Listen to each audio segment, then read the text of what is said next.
අපේ මොලේ විසින් දෙන සර්වයිවල් ඉන්ස්ටින්ක්ට් එකක් පාවිච්චි කරලා පොලිමේ ඇවිල්ලා ටක් ගාලා බඩු ටික ඉවර කරන්න පුළුවන් ටෙක්නික් එකක් ගැන දන්නවද? මං කියන්නේ. මේ රහස තමයි ස්කෑසිටි බයස් කියලා කියන්නේ.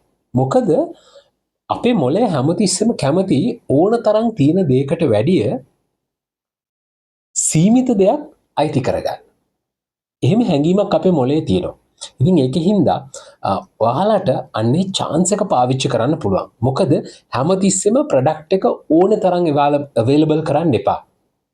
එහෙම කරන්නේ නැතුව exclusive limited stock එකක් ඇතුලේ ආට ලස්සන game එකක් play කරන්න පුළුවන්.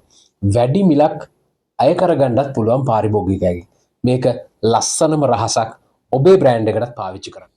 මතක තියාගන්න පාරිභෝගිකයෝ හැමතිස්සෙම මිලදී ගන්නේ භාණ්ඩයක් නෙමෙයි. ඒ භාණ්ඩයත් එක්ක තියෙන වටිනාකම. ඒක ලොකු chance එකක්. ඔබට scarcity එක හිඟකම ඇති කරන්න පුළුවන් නම් මෙන්න මේ වටිනාකම වැඩි කරලා පාරිභෝගිකයෝ ලේසියෙන් ජයග්‍රහණය කරන්න පුළුවන් මේ ටෙක්නික් එක පාවිච්චි කරලා.